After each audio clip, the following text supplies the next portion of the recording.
The Church at Nadir, 1307 to 1417. Throughout the 14th century, the Church suffered political humiliation and moral decay. She had begun with the profound sincerity and devotion of Peter and Paul.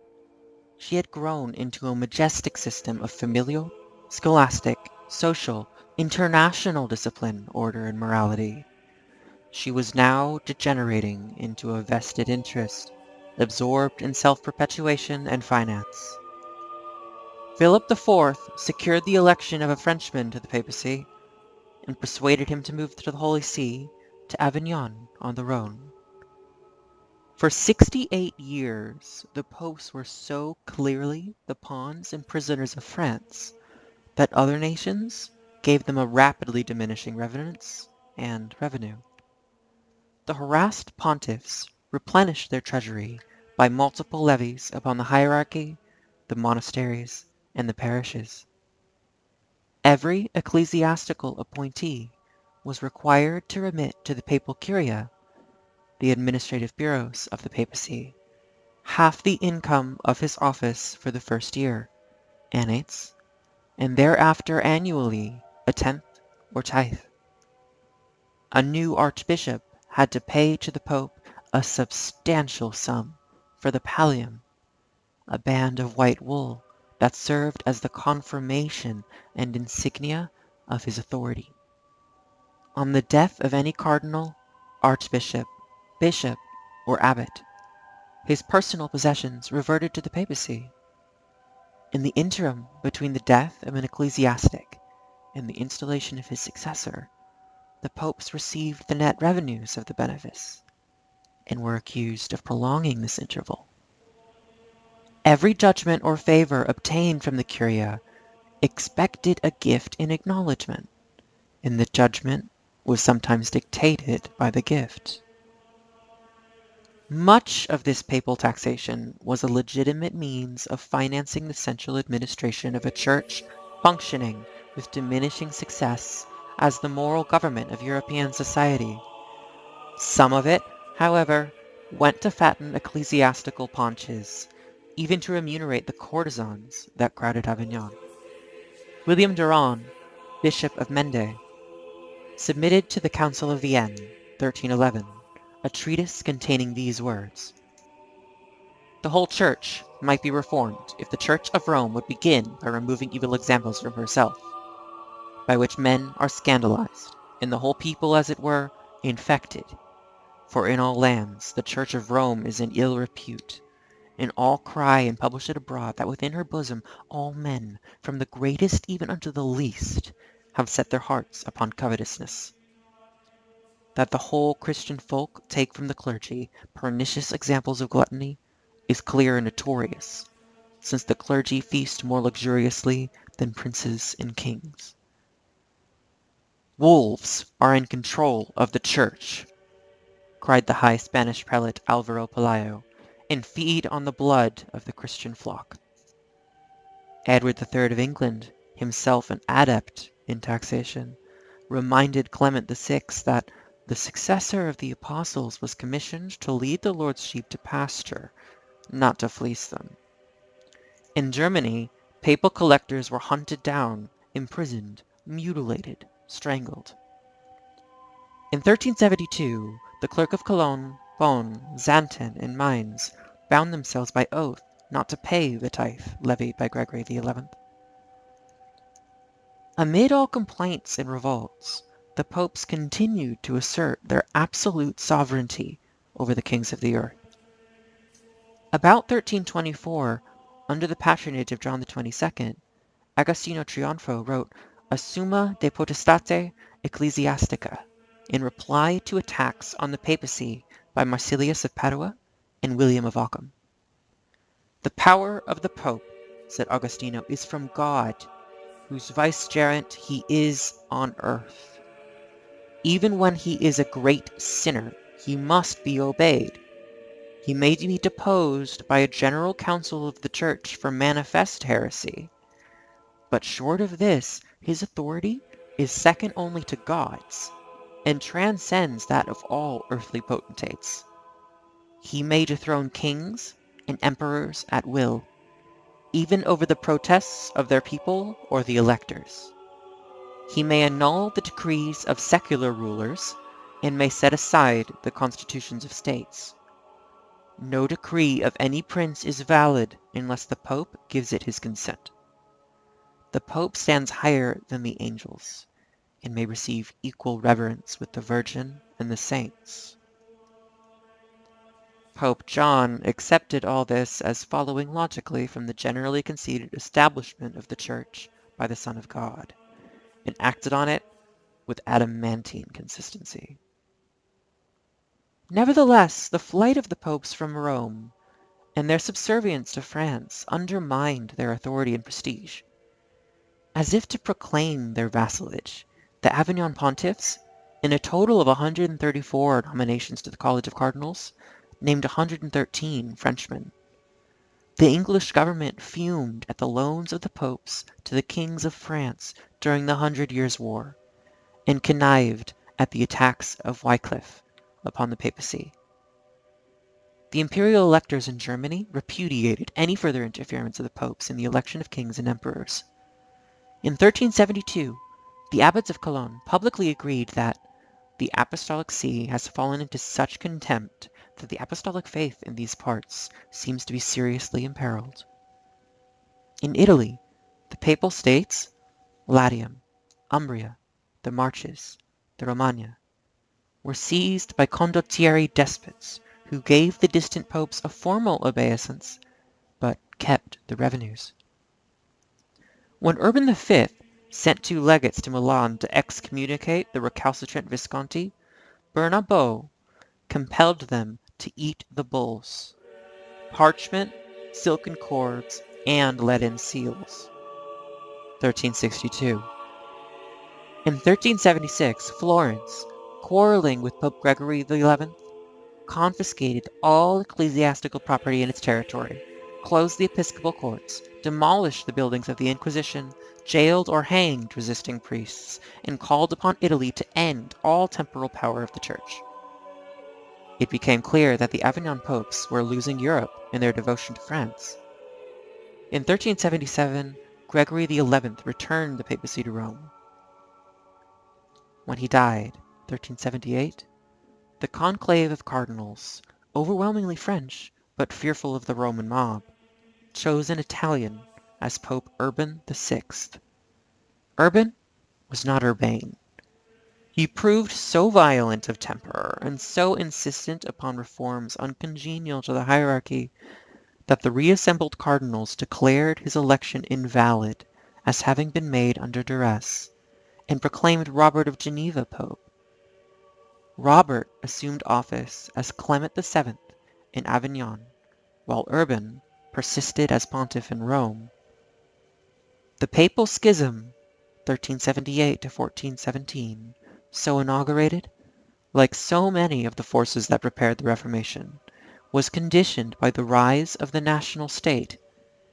In effect, it was an attempt by France to retain the moral and financial aid of the papacy in her war with England.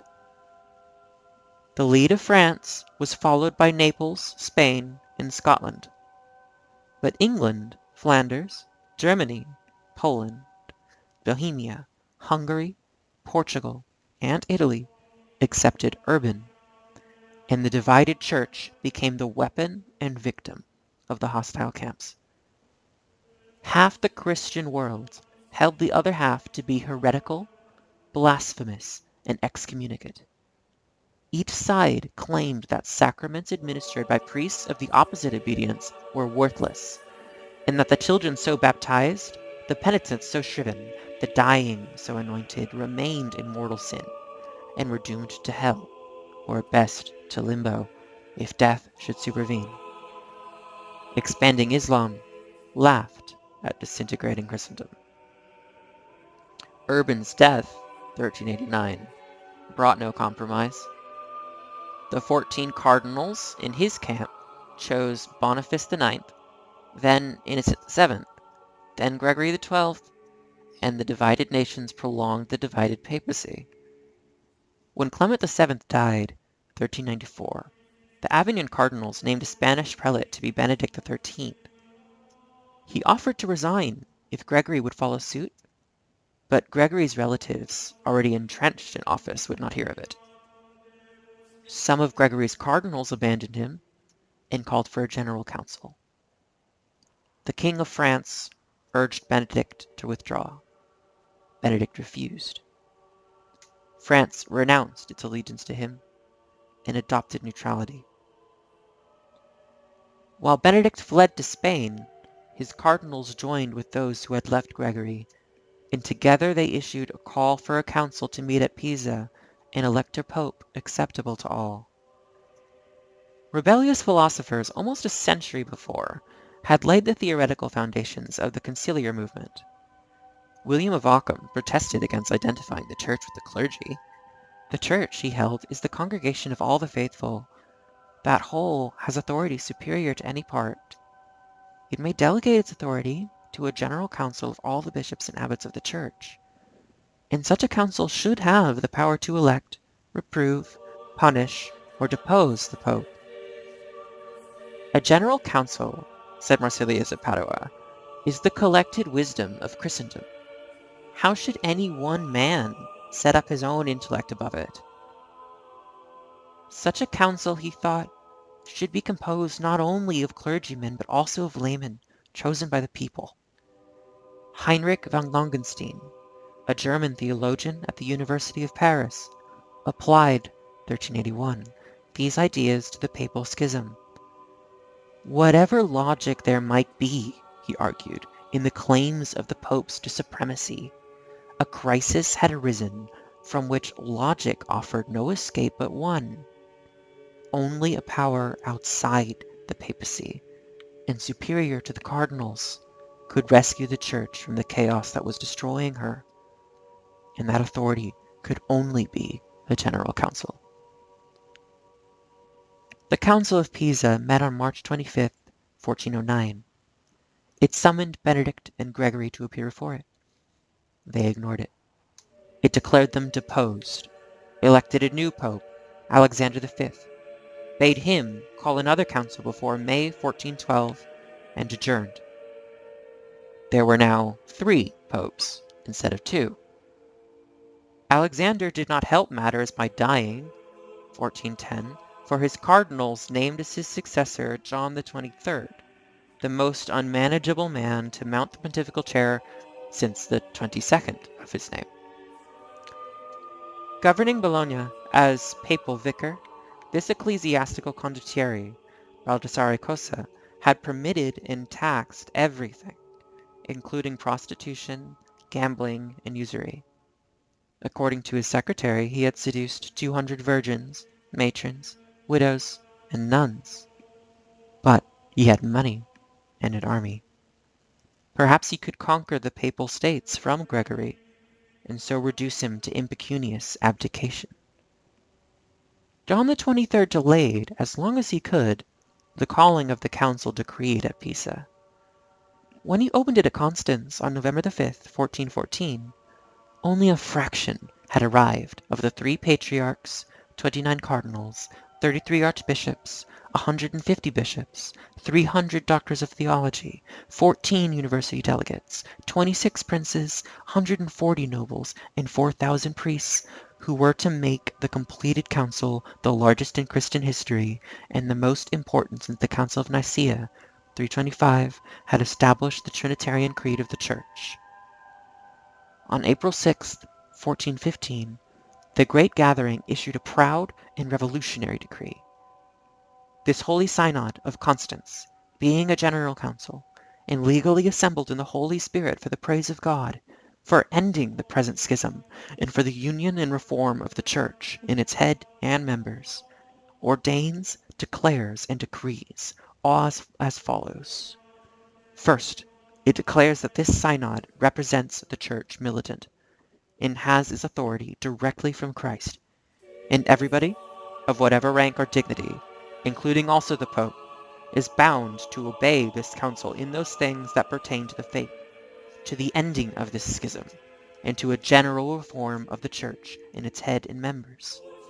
Likewise, it declares that if anyone, including also the Pope, shall refuse to obey the statutes, commands, and ordinances of this holy council in regard to the ending of the schism or to the reform of the Church, he shall be subject to proper punishment, and, if necessary, recourse shall be had to other aids of justice. The council demanded the abdication of Gregory XII, Benedict XIII, and John XXIII. Receiving no answer from John, it accepted the presentation of 54 charges against him as a pagan, oppressor, liar, simoniac, traitor, lecher, and thief. 16 other accusations were suppressed as too severe. On May 29, 1415, it deposed him. Gregory was more pliant and subtle. He agreed to resign, but only on condition that he should first be allowed to reconvene the council on his own authority. So reconvened, the council accepted his resignation, July 4th. To further attest its orthodoxy, it burned at the stake, July 6th, the Bohemian reformer John Huss. On July 26th, it declared Benedict XIII deposed. He settled in Valencia and died there at 90, still holding himself Pope.